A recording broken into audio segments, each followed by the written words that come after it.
Alright, Epic. You got the whole squad laughing on this one. It's April Fool's Day, and you decide to release another bow and arrow. You think you're funny.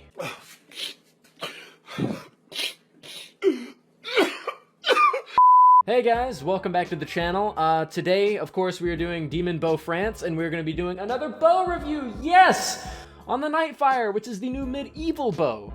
This bow decided to come out on April 1st, of all days, really, that it could come out on, and of course, we tested it out on twitch.tv and stuff. Kind of made up my mind about the bow and arrow, and just decided to do a little bit of a short video for you guys. Don't want to make it too long.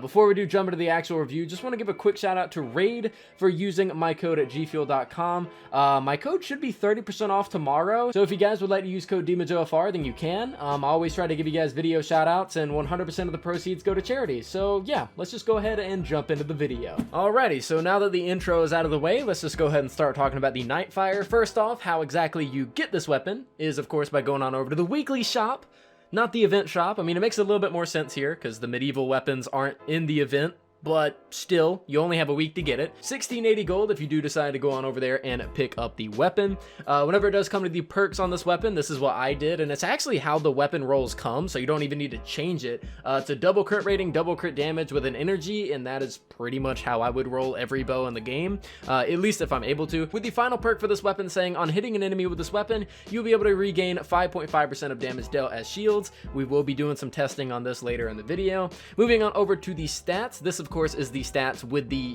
hero loadout that I'm going to be showing in today's video. We have around 91,000 damage, 229,000 headshot damage, 51% crit hit chance with a 420. Nice. Crit hit damage, fire rate of 1.8, magazine size of 1, a range of 10,000, which I really wish they would have went with the boom bow range on this weapon, but I'll talk about that a little bit later. Reload of 1.3 and an impact of 5,233. Moving on over to the hero loadout, we have Stoneheart Farah, as she is probably, she really, like, this bow really benefits from having Farah because it doesn't have any AoE naturally. So I use her in Commander, plus she also has a really good mobility, so I really like using her with bows. Totally rocking out Subwafers, Battle Beat, Locked and Reloaded, Sure Shot, Quick Shot. That's going to give us more damage after reload and more sniper damage in general. So let's go ahead and talk a little bit about this bow. I guess first off, the first thing we can talk about is the healing that this bow can do. The first thing that I ever did whenever I did load up into a mission with a few people on stream is, of course, I went straight to a smasher, which was right around the spawn, and I ended up getting my shield down to around 62,000, and after I crit with the bow, which I think was 1.6 million, I ended up getting back up to 151,000 as my shield. So you will be able to get a pretty substantial amount of shield back if you deal a lot of damage. However, I'm just going to go ahead and give my opinion on this perk. It's worthless. I believe I said it in my news video yesterday. It is just worthless. Normally, whenever you're using bows, you are being far away from the enemy, so there's not going to be really that many enemies around you. After all, it's classed as a sniper, and having a bow and arrow that doesn't have AoE or doesn't have any kind of utility and only is going to give you, shield back.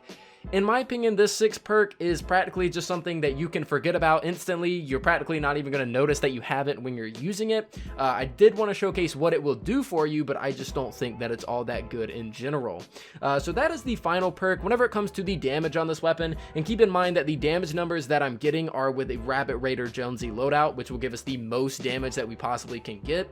I ended up testing this on the MSK and the MSK mini boss and stuff. You're going to be hitting around 1.5 to 1.6 million whenever you are, of course, maxed out with your Rabbit Raider and you have a full squad and everything like that. Now, what I did find interesting is that I did compare this weapon to the Instigator, and this weapon and the Instigator have nearly the exact same stats, and this is something that you guys can learn if you already didn't know it, because I didn't know this until recently, but bows have a different kind of multiplier after you pull the string all the way back before you actually fire it.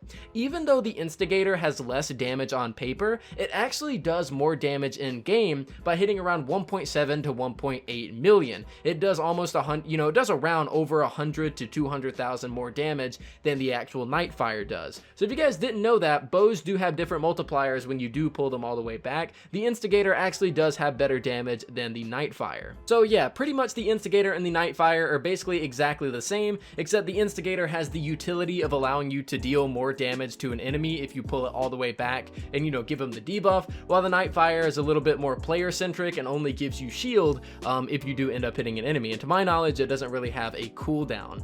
The Knightfire in general is a weapon that feels pretty good. Of course, it has a really high crit hit chance, really good crit hit damage, and it's very similar to the Instigator, only 100,000 damage off from how much damage you can actually do. It feels really good, and it has one of the faster drawbacks in the game for a bow. I believe it's only slightly faster than the boom bow, but not faster than the crap shot or the scrap shot, whatever it's called. It's the other new bow that's really bad. It's not as fast as that one, but this one actually has a pretty good drawback speed and does pretty decent amount of damage. Overall though, what exactly do I feel about the Knightfire? I feel like you should just buy this weapon and put it in the collection book, and that's genuinely my honest opinion, as it doesn't really do anything special, or it doesn't really do anything a little bit crazier than the other ones. Of course, it does have a little bit lower range, and seeing as this weapon doesn't have AoE and you can pull it back so fast, I really wish they would have went the route of making it practically a laser beam, making it 25,000 range like the boom bow, so you can just snipe enemies, being able to pull it back really fast and kind of shoot back to back to back, kind of like some kind of green arrow stuff or something.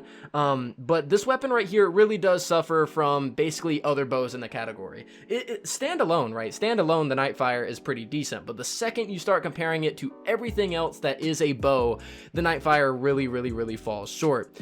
It will be able to out DPS the Instigator over time, so at least it has that going for it, but the Instigator still has the added utility, and in-game content where you might need that utility, the Instigator will still be better. I personally feel like the Knightfire is one of the weakest bows out of all of the ones that we've gotten, just with the crap shot a little bit below it.